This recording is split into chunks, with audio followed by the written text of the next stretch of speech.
Welcome. I'm John Barr with the Washington County Board of County Commissioners, and you're listening to Mako's Conduit Street podcast, where you'll get a behind-the-scenes view of policy and politics in Maryland.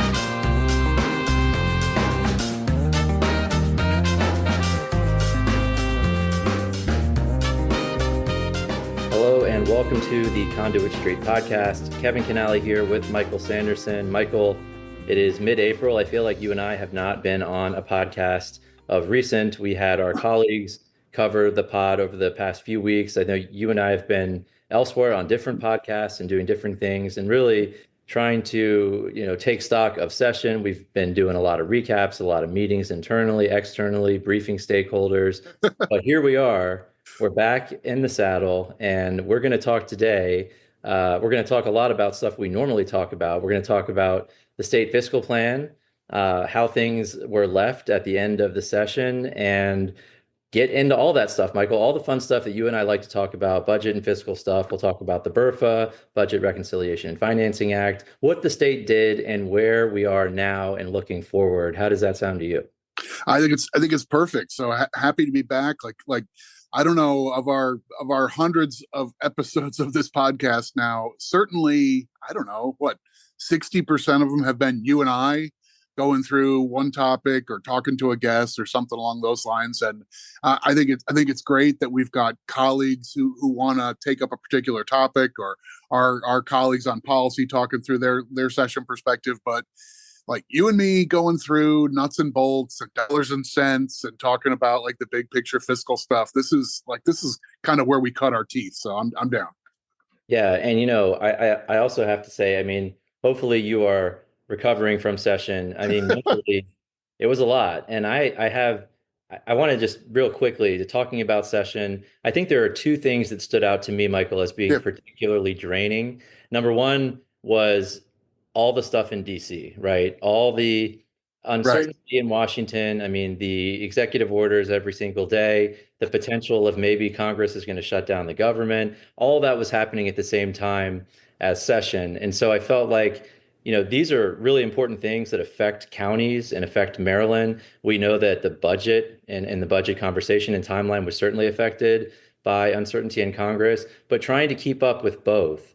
And, trying to make sure that our folks were informed of how these decisions in Washington could affect Maryland. We are, as we know, Maryland is the most vulnerable of all states to all of the things in DC in terms of job cuts and sequestration and shutdowns. So it is weighty stuff. And I think that was really hard to try and balance, and it just was draining. And the second, Michael, was the budget timeline. I really think that, the General Assembly delayed the budget timeline. They pushed it back into session because they were trying to unravel what was happening in Washington and wanted to get a better idea, at least as much as they could, of how actions in DC would affect Maryland and therefore the budget. And so I think, and I really believe that pushing that timeline back had a big impact, particularly in my mind in the Senate, toward the end of session, just with their timing. And they're not, normally they have some time after they get the budget done to deal with bills and have voting sessions. I think that they really got backed up,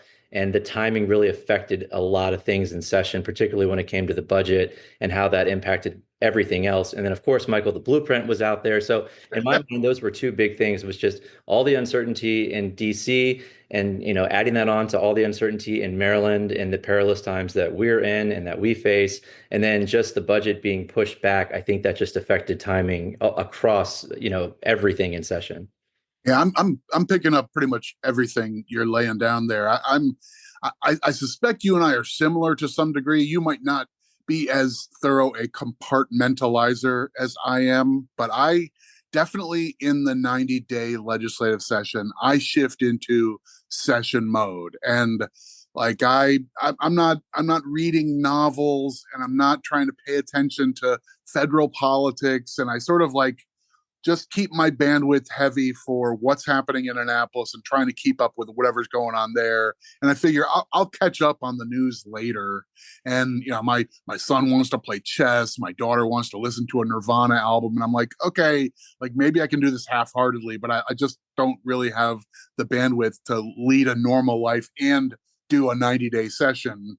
And this was a tough year, like with all this stuff where no, you actually have to follow federal politics and you have to follow a whole bunch of extra things, which felt very extra. And the later timetable for fiscal stuff was weird. Lots of stuff, actually. I mean, I would say I don't have any numbers behind this. I don't have any data behind this, but it felt that not just in the Mako portfolio, but there were quite a lot of weighty issues that lingered past the crossover date and well into the last week or week and a half of legislative session before they got resolved. And that's just like extending stress into a window which is frequently sort of a wind down time. Typically, Mako's down to only 2 or 3 issues with 5 days to go, and we still work those issues, but it's not the same thing as working 18. And I don't know, I felt like we had 18 issues pretty late in session this year. We certainly did. And I think that goes back, and I think we've talked about, does crossover mean anything anymore, right? And It used to be when you got to crossover, if your bill hadn't crossed over to the opposite chamber, it was dead. Now we're seeing more and more of, well, this bill can, it doesn't need to make crossover, or this giant package of bills doesn't necessarily need to make crossover. But I agree. I mean, that also affects things for sure. Right. And so, Michael, we want to spend time today, though, talking through the whole state fiscal plan, the biggest headlines of session, mostly, and biggest numbers we've ever seen. I think going into session, Michael, sort of to set things, there were 2 major issues, and 3 if you count DC and everything happening there. But it was the state's fiscal situation, and the second major issue was energy, right? And I think both of those, delivered in terms of the time the General Assembly spent on both of them. And, those are both items that made it late into session and were unresolved. So that's sort of setting it. Those were the 2 major issues going into this, but we really want to get into the fiscal stuff. Yeah, I mean, I feel like there are more things to talk about in a roundup of the budget and fiscal plan this year than I can ever recall. So we'll have to do some economizing. But yes, that was top of line. And like energy conversation was a big and exhaustive topic, and there were a half dozen other things that took a lot of time and attention. But you come into a session with a $3 billion problem, and that has to take the front seat.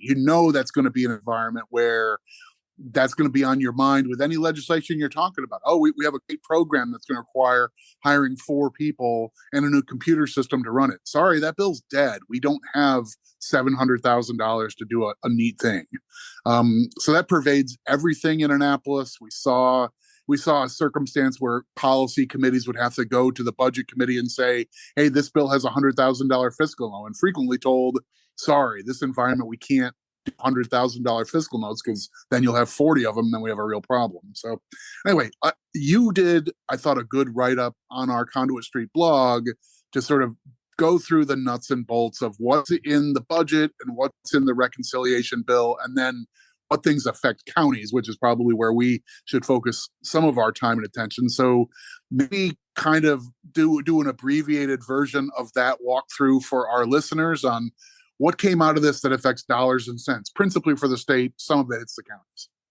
Right. So obviously a lot of talk about the budget and the BRFA, the Budget Reconciliation and Financing Act, and that the BRFA is really where Mako's major issues lie in terms of budget every single year, right? So just some notable things with the budget. So the state did close its $3.3 billion shortfall through $1.2 billion in new revenues, $2 billion in spending reductions, transfers from other funds, cost shifts, et cetera.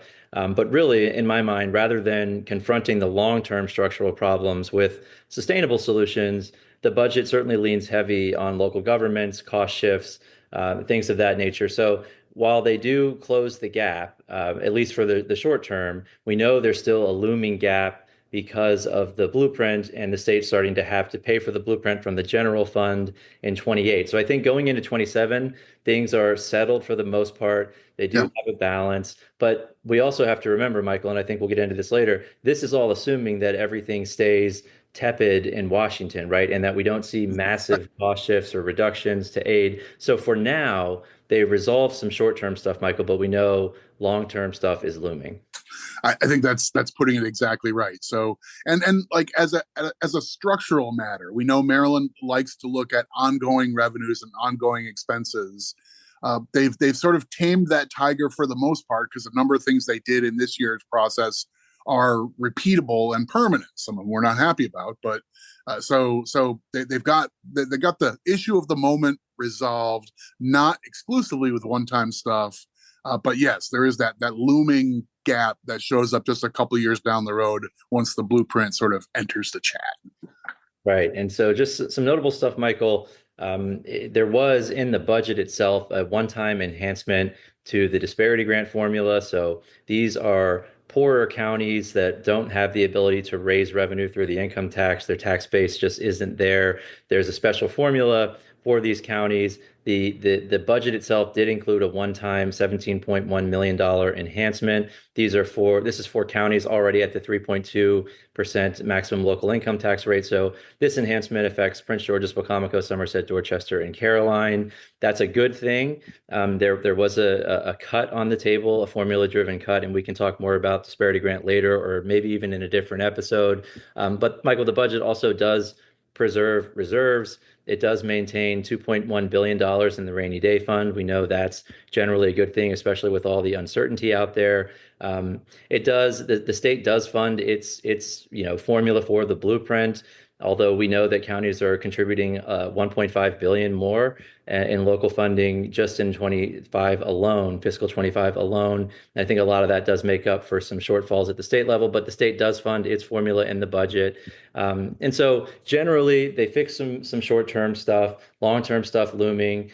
Disparity grant enhancement is a good thing, but generally most of the other stuff that's in the budget doesn't necessarily affect counties. We can get into the BRFA, but Michael, in terms of the budget, and the way it came in, a lot of the action that the governor wanted to take is in the BRFA, but just your thoughts on the budget itself. I mean, you've been around for a long time, not the BRFA, but just the budget and the mechanics there and all the moving pieces. I mean, you watched this come together. What are your takeaways? Yeah, I would say it's getting increasingly difficult for a person who doesn't do this for a living to actually follow the bouncing ball here. And I don't mean that really as a criticism. I think it's just a mechanical outcome of the state uses special funds for a variety of things, like support for higher education. You have colleges and so forth. They're state institutions. It doesn't make sense to run dormitories and meal service and tuition for the University of Maryland campus through the state's general fund. That doesn't make much sense. So you isolated a lot of different things in special funds, but in particular, the way we've taken education and turned it into a special segregated fund. This is an education trust fund, and it gets dedicated revenues, and that funds educational improvements and so forth. You've kind of severed the intuition about, well, what are we really spending money on? And this year in particular, we saw a number of cases where, well, this year we won't be able to take the money and put it into these various reserve funds like we ordinarily would. Is that a spending cut? Because it shows up as a spending cut in some analyses. And I'm not sure, the family around the kitchen table would think of it the same way, right? I mean, I don't know. I think the budget plan is basically just how do you spend money for this year, and you do the long-term structural statutory stuff in the reconciliation bill that rides alongside.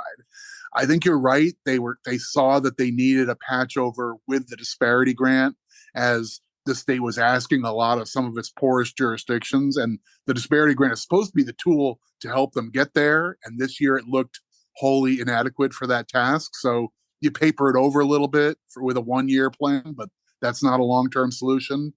I don't know. I have mixed thoughts on the big picture, but I don't think it was ever going to be pretty. I don't think there was any circumstance where this whole fiscal plan, the budget and everything that went with it, was going to come away with everybody feeling happy and really super positive, I guess. No, certainly not. And, there's a lot going on in the budget, but really the action, Michael, was in the BRFA. The entire time, right? And the BRFA, the Budget Reconciliation and Financing Act, we've talked about that before. This is a companion bill to the budget. And this is a bill that allows the governor to make cuts that are mandated spending. He can cut those, he can adjust formulas, et cetera. So it allows them to make changes that are mandated. And a lot of that deals with counties, right, Michael? So we know, and we talked about a lot of the things that were on the table. But I want to get into first some of just the actions that aren't necessarily county related that got a lot of attention. So Yeah. we can talk about the county stuff. But Michael, a lot of talk about revenues, and there's a 3% sales tax on data and IT services that got a lot of attention. This was pared down from a tax on services, a general tax on services. That got, of course, the attention of the business groups. Everybody came in. They pared it down to this 3% sales tax on data and IT. A lot of confusion, misunderstanding. I'm not sure that there's still a great answer in terms of how this works, but that certainly got a lot of attention, and it got a lot of people riled up, Michael. And this is something that they've done before, right? And it was quickly repealed.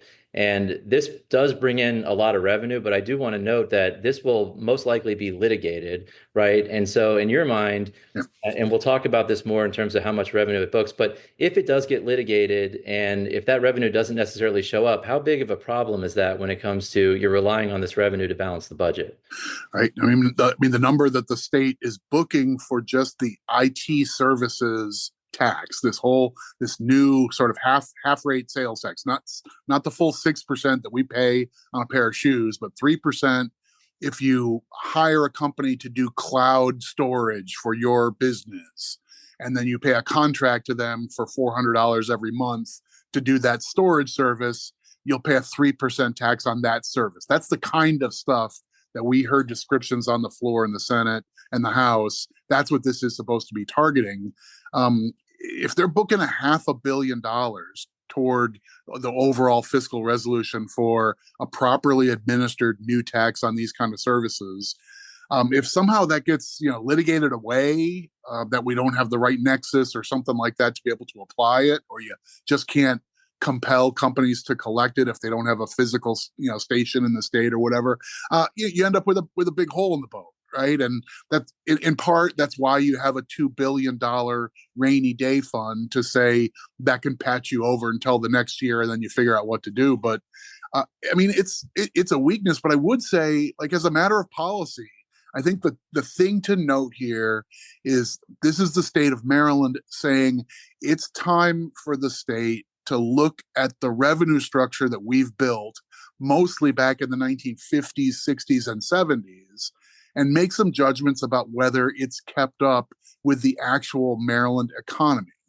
And the easiest to explain is, like, back in the day, I'm old enough to remember that if I wanted to go buy a game for my computer, I would drive to the shopping mall and I would go to the store and I would come back with a box, and it had DVDs in it, or it had CDs in it, or whatever. And I bought a physical product and I paid the sales tax on a physical product. And I can't remember the last time I did something like that. My kids have an Xbox, and I sometimes do stuff on my computer and whatnot, and I download a game from Steam, or we download from Xbox. We're not getting a physical product anymore. Some years ago, Maryland said those kind of electronic transactions should be subject to a sales tax in the same fashion as the physical product. Right. I think the idea of saying we need to have transaction-based taxes that go beyond just walking out of a building with a bag is, whether you like it as a matter of public policy or not, set that aside. That's the direction that states need to be looking at. And I think counties, like, we're asking for more authority and more flexibility in the same manner, that today's bundle of transactions is just different than it was 50 years ago. And the laws need to catch up a little bit.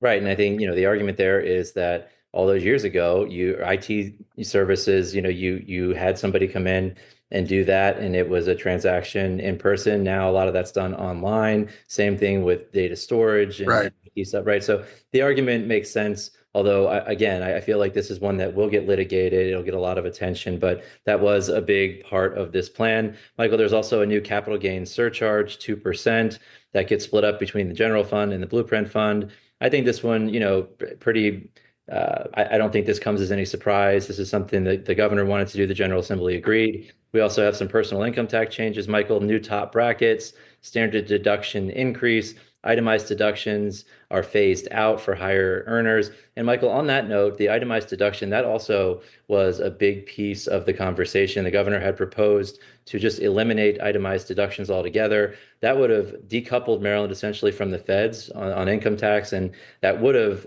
in essence, it would have also protected Maryland from any changes to, let's say, the SALT cap, state and local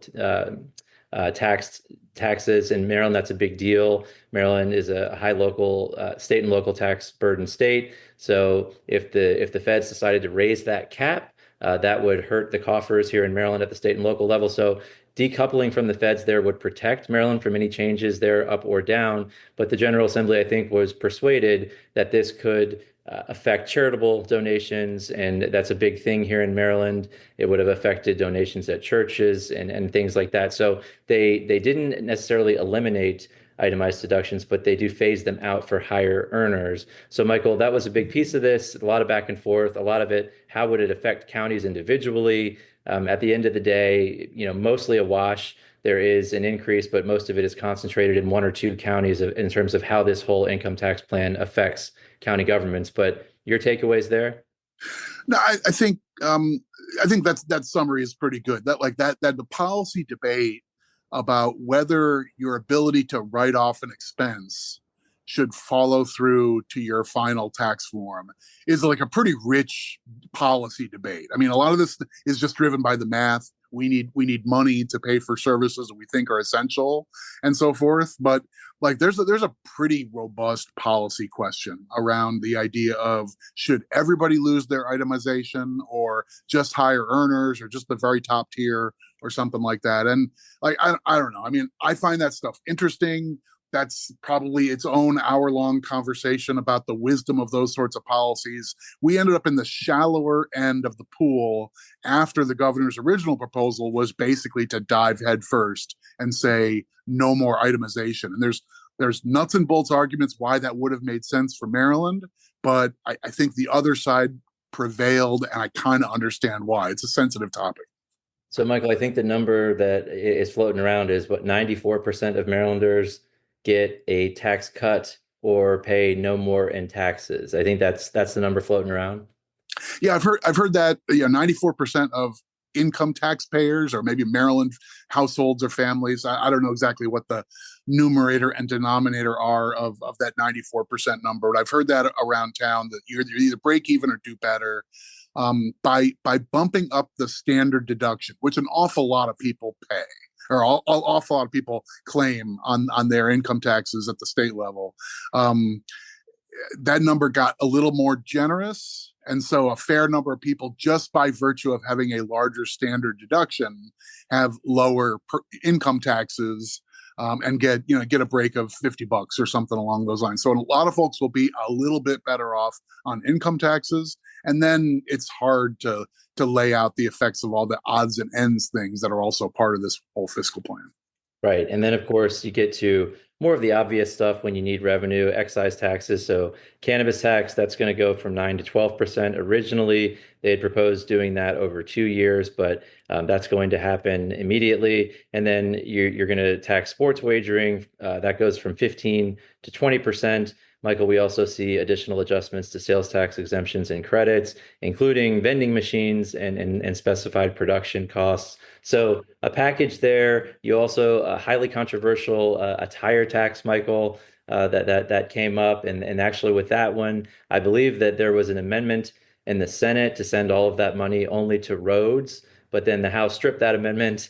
And so it will just go into the TTF with the normal revenue. But a lot of back and forth over new revenues. I think that's generally a rundown of the major ones and some of the controversial stuff. But you also see fee increases across the board for certain things, and that also gets people fired up. But generally, we certainly need revenue. We're in that position. There's a lot of uncertainty, but I will continue to say, Michael, I think that the only way to get the money they need is from the middle class. And it's a broad-based increase in the sales tax or income tax. And this is, again, it resolves some stuff in the short term, but you'd have to think that they're going to have to go back. I think the arithmetic is on your side with that general argument. I also would say, just as a practical sort of political observation, they talked about publicly, like had bills introduced, had public hearings, had things in the newspaper about so many different tax options before they settled on this IT tax as sort of the centerpiece, along with some income tax stuff of the plan they ended up passing. I think there's a lot of Marylanders who tried to follow this debate who don't know what happened, but they know what they heard about. They heard about, oh, there's going to be a tax on drinking a Coca-Cola. There's going to be a tax when I get an Uber Eats delivery to my house, or when I order something from Amazon. I mean, neither of those things passed. The idea of, oh, every business service is going to be subject to a sales tax, so now my landscape architect or my accountant is going to charge me sales tax, or my that sort of, like, I think there's a fair number of people who may come away with a sense that 40 different things passed when it's really like, I don't know what, 6. Yes, no, that's a great point. And there, I think part of it is, I mean, the legislature asked the Department of Legislative Services essentially to put everything upon the table, right? Give us everything and anything. And so as people pick through that list, obviously there are some controversial things, like you mentioned, and there was a proposal to tax soft drinks. We know that's controversial. That did not pass. The Amazon tax did not pass. Right. So that is a good point, though, Michael. I think a lot of people just were overwhelmed with the sheer number of items on the table. But let's jump in, Michael, to how the BRFA affected county governments. And we mentioned before a number of shifts on the table, like the tax proposals. The number of shifts increased as we went through session as potential options to shift to counties. We started hearing about potential cuts to program open space. Obviously, that's going to get our attention. They did end up cutting some of the state portion, but not the local portion. But Michael, some of the things that we had talked about were teacher pension shifts. The SDAT cost shift, that's the State Department of Assessments and Taxation, a shift from 50%, which we currently fund, to 90%. That's nothing new. We've seen this proposal over and over, and consistently the General Assembly has rejected it. I want to get into both of those items and then talk a little bit more. I think these are the two big items that get most of the attention in terms of the shifts. And obviously teacher pensions, Michael, is the biggest in terms of dollars. It's almost 100 million that gets shifted onto counties. As a reminder, counties already pay the normal costs of teacher pensions. This is the 1-year increase in the unfunded liability that the state takes on. So they're shifting 50% of their increase in the unfunded liability portion onto counties. And again, Michael, that equates to about $100 million per year. Yeah, I mean, I would say that this may be a subtlety and it may be lost on a lot of people. I think the median Conduit Street podcast listener can kind of follow this train of thought. It's fundamentally different to say it's time for us to do with less. We're just going to have to cut services. We're going to have to we're just not going to be able to afford all the things we want to do because times are tough for one reason or another. And sometimes when there's a budget crunch, you actually do that. You say, okay, not everybody's going to get these Medicaid services, or we're not going to be able to run Meals on Wheels as frequently as we have before. Or you pick the thing, you go into an agency and say, actually, we just need to do less here. That is true budget cutting in its purest sense. We're going to lower expectations and lower what we think we are able to deliver. And everyone gets mad. And people get mad, right? Naturally, if you rely on that service, or it's your family or your neighborhood who's affected, you get all crispy about it. And I completely understand why. That makes it hard to do politically. And so then you have this new concept, which, okay, don't cut a program. Like if we feel like we need to make the counties part of the fiscal solution, one way to do it would be to say, let's cut the funding for their local health department. Let's cut the funding for local law enforcement or things like that. There are some areas that are delivered locally. The state provides some help. So they could say, let's cut your police aid in half. Let's cut your local health aid in half. Well, then it sounds like you're being goblins. Oh, we're not willing to fund these most essential, important public services. Right. Right. So you end up finding this other way to do it, which is let's just continue a service, continue a function, but invoice our partners in county government and just make them pay for it. Now, I have I have on Twitter and elsewhere, I've used the phrase parlor trick for this before, and I, I, I'll double down on that. That's exactly what it is. We're not cutting the budget. We're not going to disappoint anybody and tell them you're just going to get less service because we don't have the dollars to go around. It's just, we'll just make those good folks in Cecil County or Garrett County or St. Mary's County, we'll make them pick up the cost of, in this case, the extra pension costs for your teachers in your public schools. So, right. I mean, it's a trick. It's a gimmick. It's not really budgeting. It's just making your number better. Somebody else's gets worse dollar for dollar, but at least your number gets better and you go home. I don't like it. I hate the flavor of it. I think it's bad policy, but I don't know. It's a crappy idea whose time has come, apparently. Yeah, and I don't like it either. And I agree with you on your analysis and that it is a parlor trick. And also, it has nothing to do with any decision that any county has made, right? This is just, there's no justification other than we want to take it off of our books and put it onto your books to relieve pressure on our end, even though, as I mentioned earlier, counties are about 1.4, 1.5 billion just in fiscal 25 above blueprint spending mandates. So we have skin in the game. We are, like you said, partners, but to just say, well, we're just going to ship it because we'd rather the counties pay for it with no justification. It's an option, right? It's an option, and they did it. They also threatened to shift 100%. So we avoided the 100%, but still got the 50. Yeah, and I agree, Michael. I think it was impossible to avoid the shifts this year. I hate that. I hate losing anything.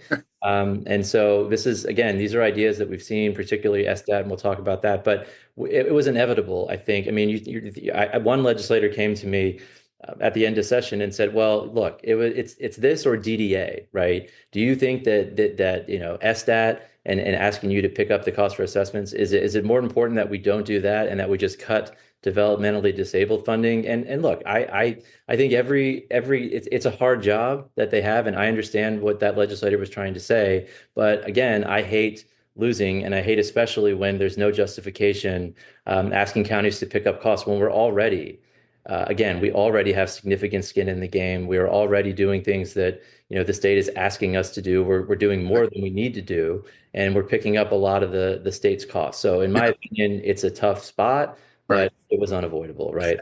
And like, not to pile on, like no one needs 45 minutes on this, but just like when you say these pension costs weren't because of county decisions, no, let's be really clear. Why is it that the cost of providing pensions for our public school teachers is going up faster than we would have guessed? This isn't a surprise. We're 4 years into a mammoth, monumental, historic new education investment. The blueprint says we need to pay our teachers more. We need to have more support professionals in the schools, more wraparound services, more services in areas of concentrated poverty. Like, that's what the blueprint is all about. Pour more resources into our schools to give more kids a better shot. This is an absolutely deliberate decision. And the idea that we're paying school employees more and now their pensions are up, to act like that's a surprise and to act like that's something the counties did is pretty, I mean, it belies belief. It's pretty silly. Yes, agree. And I don't want both of us to get too fired up. Yeah, I was just saying, I'm getting all lathered up. We don't need that, right?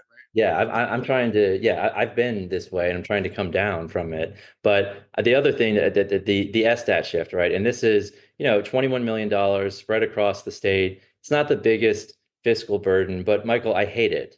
And this is not a new idea. This is something that's been proposed over the years into the previous administration. And the idea here is right now, counties reimburse the state for 50% of essentially the cost to assess properties in Maryland. And the idea is we rely on property tax revenue. We should have some skin in the game. We do. We pay half of the cost. This is a state agency. They make their own state budget decisions. They hire their own people. The counties have nothing to do with running the State Department assessments and taxation. We just cut a check to cover 50% of the cost. We have seen in the past proposals to shift those costs onto counties to 90%.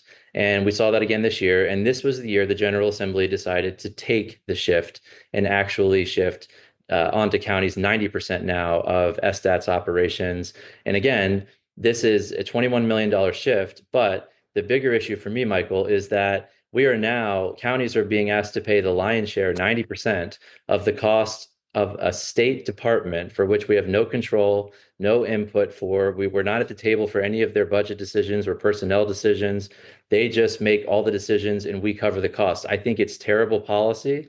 I think that it sets terrible precedent that counties should be asked to pay for a state department. Again, these are tax dollars that counties have to explain to their constituents, and we have no say, no authority, and really no input, no idea what's going on in SSTAT to be able to justify why we're cutting a check for X amount of dollars. To me, it's terrible policy. I hate it. I hated losing this one. But again, they took it.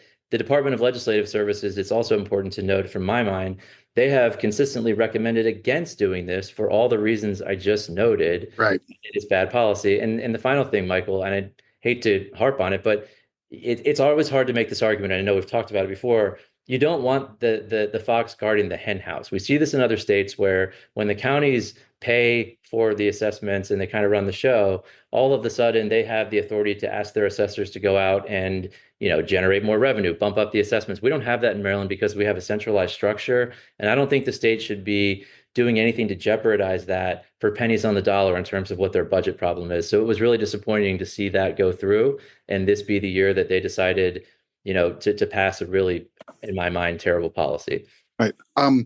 I can't disagree with anything there at all. I will just say, I think the natural outcome of this is eventually going to be, I don't think Maryland is going to slide all the way to the worst case scenario where the political leaders in a county end up putting their thumb on the process of assessing property so they can juice up revenues to afford something new. I don't think that happens here, but how could you not see this eventually turning into a given county saying, we don't think the state is providing enough people to do the job properly in our county, and you work for us now. We foot 90% of the bill, so we need to be the drivers. We need to be the ones who put in the budget request for the State Department of Assessments and Taxation, not some state employee. We can't trust her to be in charge of what this state agency does. It's ours now. We own it, we fund it,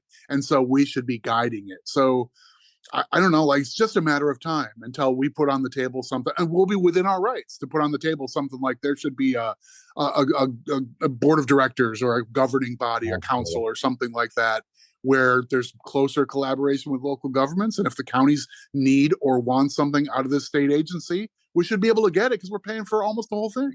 Right. I mean, like that may not be what policymakers in Annapolis want, but they bought their own ticket with this. Right. So obviously, I get fired up on that one. And Mike, those were the two headliners. But of course, we also should mention that the state also shifted $25 million in non-public placement costs. That is directly onto the schools, but we know eventually that ends up at the county's doorstep. So $25 million shift there onto the schools. Another one, Michael, that is bewildering to me. There is a provision, again, we've seen it before. The General Assembly has rejected it. It was kind of out of left field before. Saw it again this year to require counties to pay 50% of the settlements paid to people who are wrongfully incarcerated in Maryland. And I say bewildering because counties have absolutely nothing to do with any of that process. We don't decide to prosecute cases. Those are state's attorneys. We aren't judges. We don't sentence people. We don't parole people. We don't exonerate people, and we certainly don't sit on the Board of Public Works, who actually approves these settlements.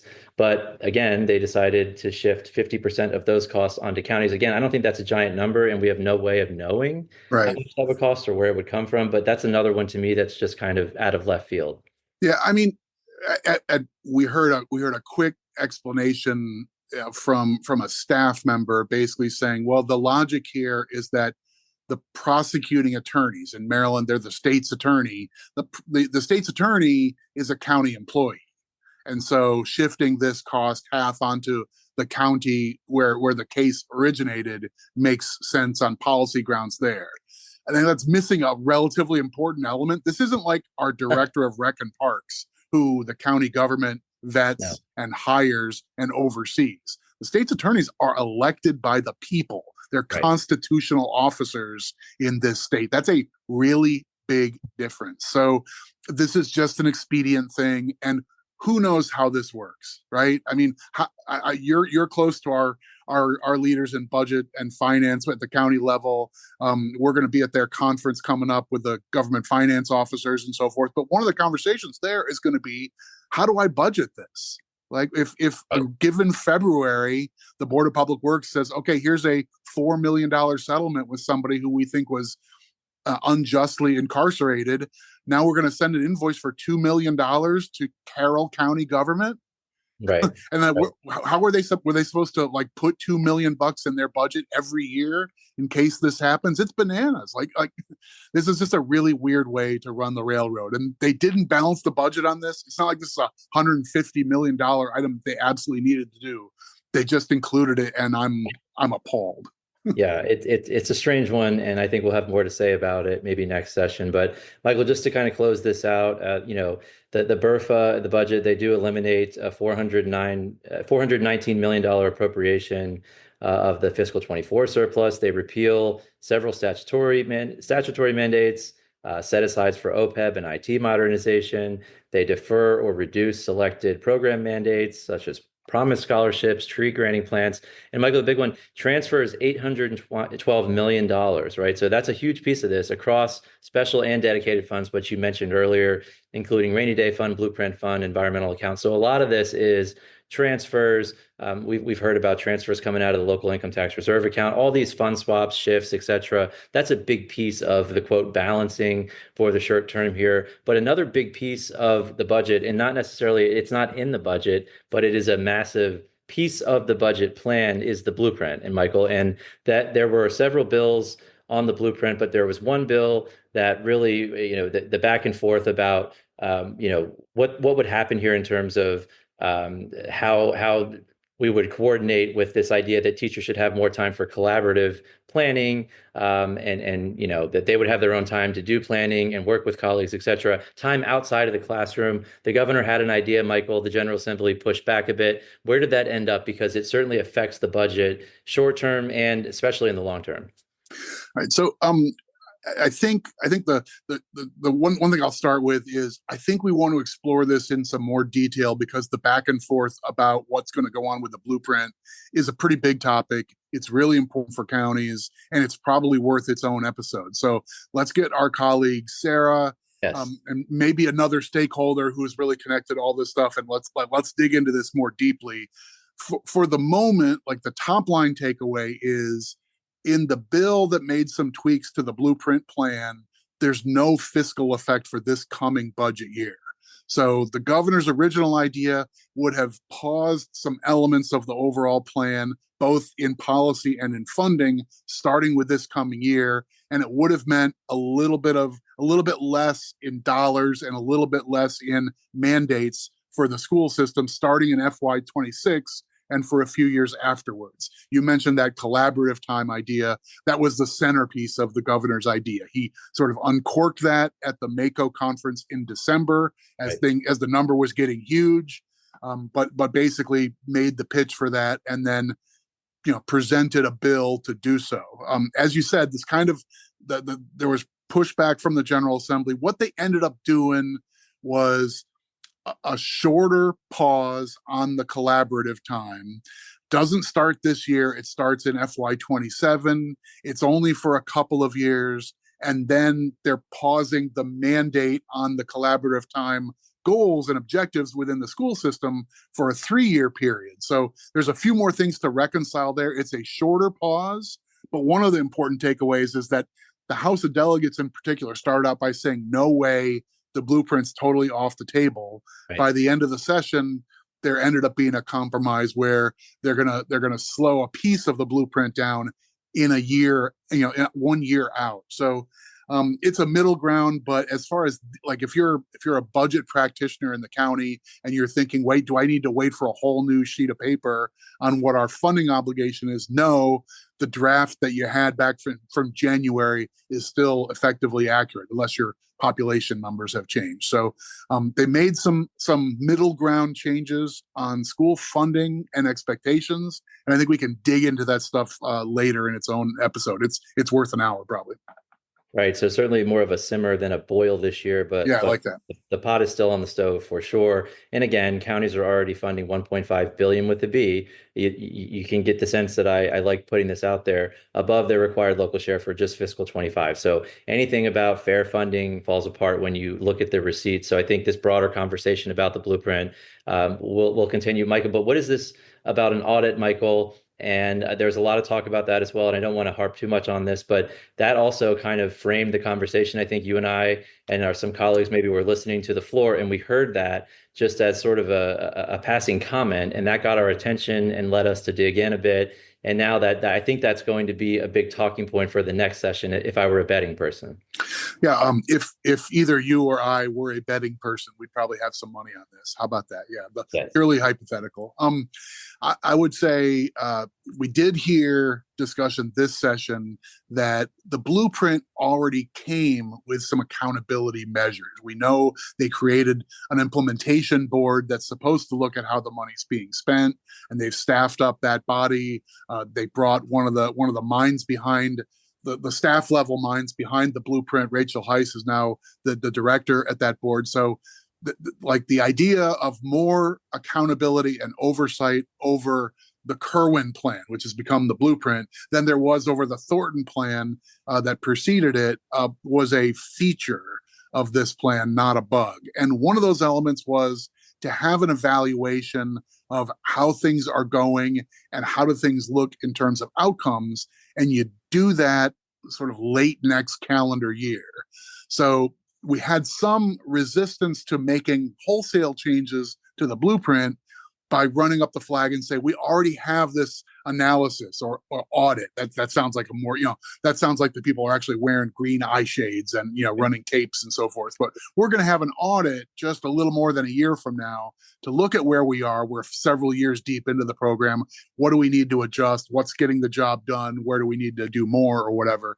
So that's already built into the plan. They didn't need to write that into the law this year. It already exists, but it became its own sort of political, center of gravity, that we don't want to make giant changes right now. We're jumping the gun. The whole idea was to get to year 5, get to this late 2026, and then start looking at results, start looking at outcomes, and make some refinements at that point. So that's kind of built into the process.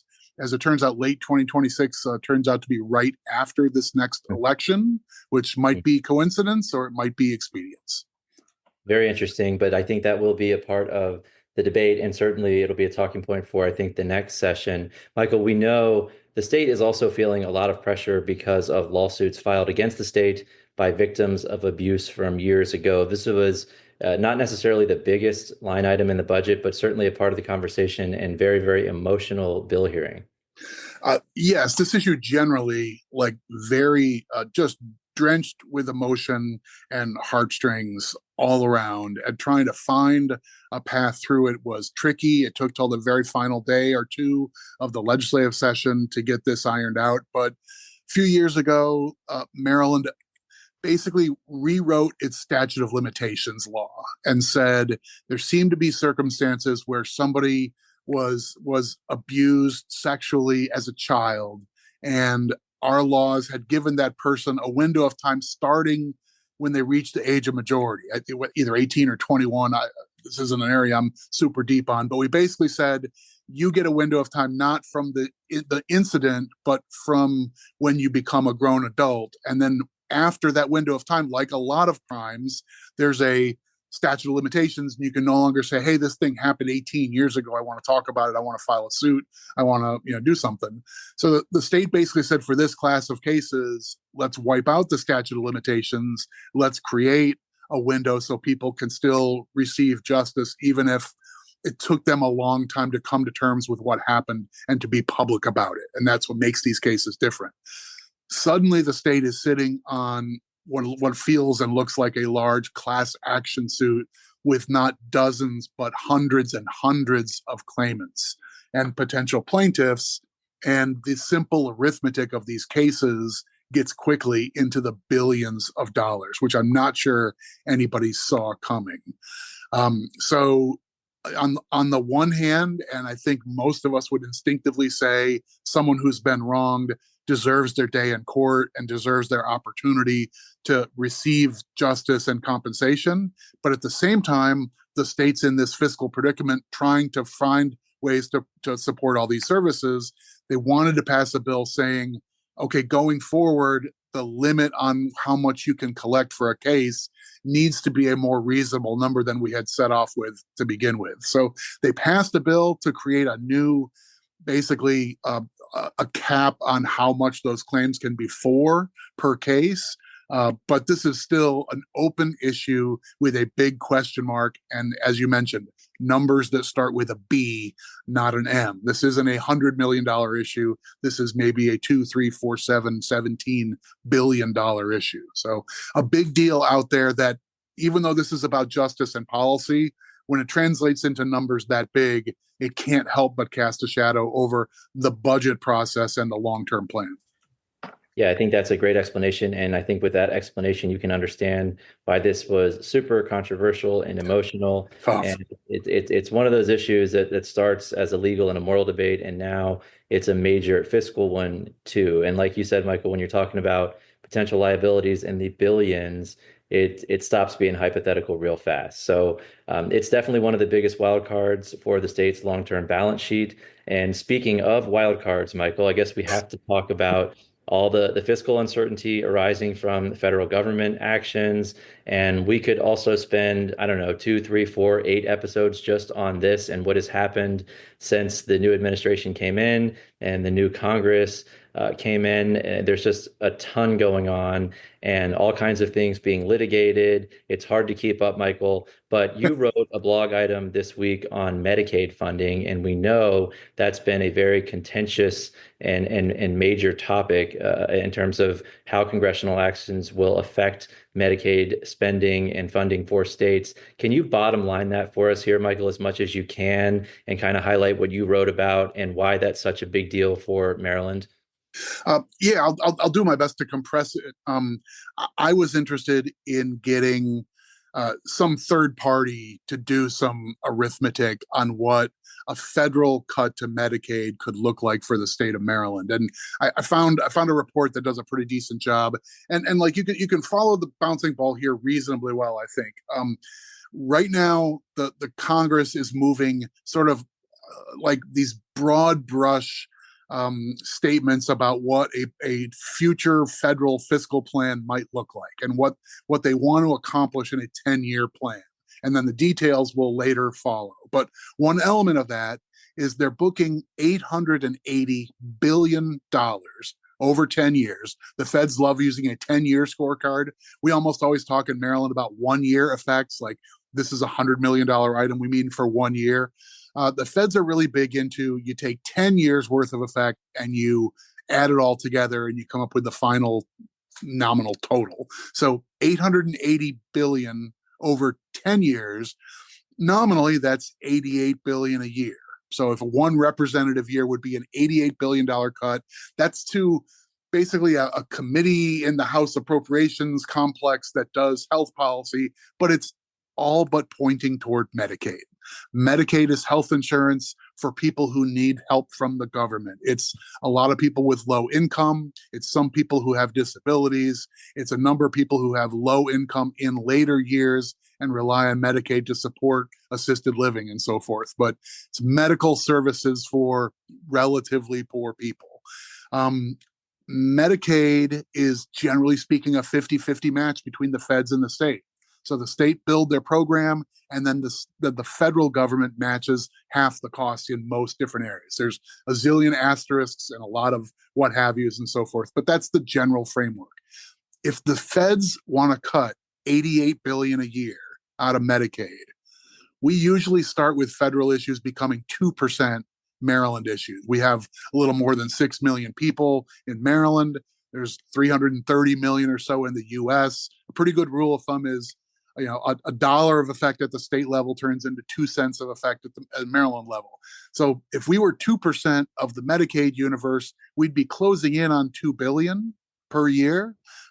We actually are a higher spender in Medicaid than an average state. So our number, instead of being like $1.7 billion, probably is closer to 2 billion or maybe even more. So like that's the size of the shadow that what Washington's already talking about could land in the lap of Maryland as a $2 billion a year problem as soon as a couple years from now. Probably not like next Wednesday, but like possibly 2-3 years from now, we could have another big hole in the boat of a magnitude that's every bit as big as our own blueprint. $2 billion is a really big number. Right. And Michael, I mean, just to frame that, we talked about the frustration about the new IT services tax, and you mentioned earlier that's projected to bring in about $500 million. So if Maryland suddenly has a $2 billion problem, you'd need four more big things of that Right. size just to plug the hole, right? Or you slash it from services, which we know they don't want to do. And that's if it's only, right, if it's only Medicaid. If this also bleeds into housing programs, federal grants, workforce support, things like transit aid, at that point, we're not talking about tightening belts. We're talking about needing a whole new pair of pants, right? Right. And I don't know how you get out from underneath of that, especially with what we already face. So this is why the federal uncertainty is such a big deal. And Michael, I kind of joked you're only talking about Medicaid, but we've also seen in recent weeks the feds threatened to withhold hundreds of millions of dollars from schools that's already been booked, that's from COVID funds. I mean, all these things add up quickly. This is just such a giant number with Medicaid, and like you said, it's likely around $2 billion. I mean, I think that's exactly it. Like we're just talking about the handful of areas where there's a number, right? I mean, I'm picking Medicaid because it's big and obvious, but also because the U.S. Senate and the U.S. House of Representatives have each passed their own budget resolution that has this 880 figure in it.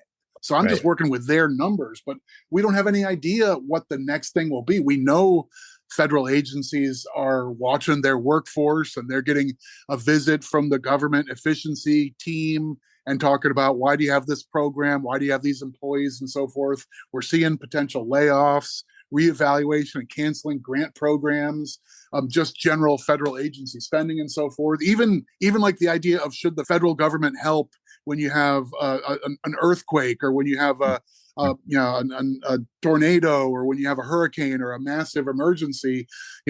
Suddenly the political debate has gone from is the federal government doing enough to did they even be in this business, which I find bananas. But who knows how much of that conversation eventually translates to another problem for Maryland services where the state feels like we either need to fill a hole or tell people we're just going to do without, neither of which is easy. And Michael, you read my mind because I was going to plant the flag again on disaster relief and FEMA. And this is one of my policy areas. I work closely with our emergency managers, and I have to tell you, it is disturbing some of the things that are coming out of Washington in terms of FEMA and federal aid generally and what they're asking states and locals to now do. We've heard proposals right now when you have a large scale disaster, usually the feds cover 75% and the locals, the states 25%, and that can even go up to 100% from the feds. We've heard proposals to flip that to 75% state, local, 25 fed. That would be a disastrous policy shift for the state. And I can't even fathom it, but these are the kind of things that we're talking about and worrying about. So, again, we can throw numbers out there, but we really don't know what we're thinking about and we're going to be dealing with, especially if even just, some of these proposals that we hear about actually come to fruition. So it's a challenging time, especially if you're a bean counter and you're trying to figure out, budget numbers and projections and revenues. Again, this is just, it's impossible at this point, right? So Right. Michael, again, that's just these are some of the obvious examples, but we know, that Maryland is uniquely, again, the most vulnerable to any of these changes and policy shifts in DC. Just this week, Michael, we heard about potential cuts to NASA. I mean, of course, Goddard is here in Maryland. That's a lot of jobs. And we haven't even talked about potential job cuts and people, what do they do? Do they take these buyout plans that are apparently on the table if they lose their jobs? Do they leave the state? Do they look for more employment? And how do you project? And so there's so much unknown that's coming from DC. It makes all of this kind of moot because things can change on the fly, right? I think so. I mean, yeah, I'm sure that our counterparts in Kansas or Colorado are having similar conversations about, if the federal government changes its posture on these grants or these programs or fund schools differently or whatever, how is it going to affect our budget? But like Maryland is going to feel this more sharply than anyone, just the geography, right? We literally surround the District of Columbia. It was carved out of Maryland land. So our physical proximity to the federal government and the presence of so many federal installations and institutions. These are our neighbors. These are our workers. These are people we're counting on as part of our community, but also as part of our tax base. We are just super connected here. And like, you can't feel like the next 6 months are going to be, like uneventful. Right? Like nobody's forecasting smooth sailing right now. I don't know what's happened tomorrow or over the next 6 weeks, but anybody who's betting on nothing's happening has been compartmentalizing away federal issues sort of out of mind. And I can understand that as a self-care thing, but like this is serious stuff, and it's bound to have us looking at this stuff sooner than later. Yeah, I mean, like with DC, we don't just share a border, we share payrolls, pensions, procurement contracts. So like you said, Michael, when the federal government sneezes, we're the ones calling out sick for the next week, right? So that's kind of the landscape that we're in right now. So Maryland has its own problems. The stuff out of DC amplifies them enormously. But Michael, also, lots of rumors about what could potentially be coming in the fall, and what we could potentially be looking forward to there. Well, it's just, I mean, if you put all this stuff together, especially the federal uncertainty, it's easy to come away with we might not have the luxury of waiting until January to do anything.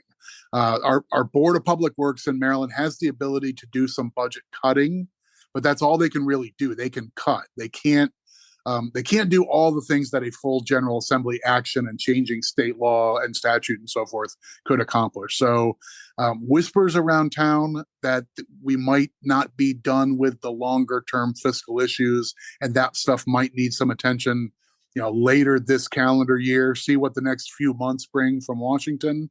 And if things are that out of focus, don't wait till January. You might need to get on top of it in September, October, something like that. So those of us who love the 90-day session and then a decompression period don't exactly love hearing that, but you can see how the story goes from A to B to C to D. Right. And Michael, I want to plant one more flag. I think we'd be remiss if we didn't talk about transportation and transportation funding and the outlook generally. I think we can spend an entire episode, and we should plan to do that soon. But obviously, there is no plan to plug the hole when counties fall off the fiscal cliff very soon in terms of highway user revenue. We are under a short-term deal right now with an enhancement to funding for local roads.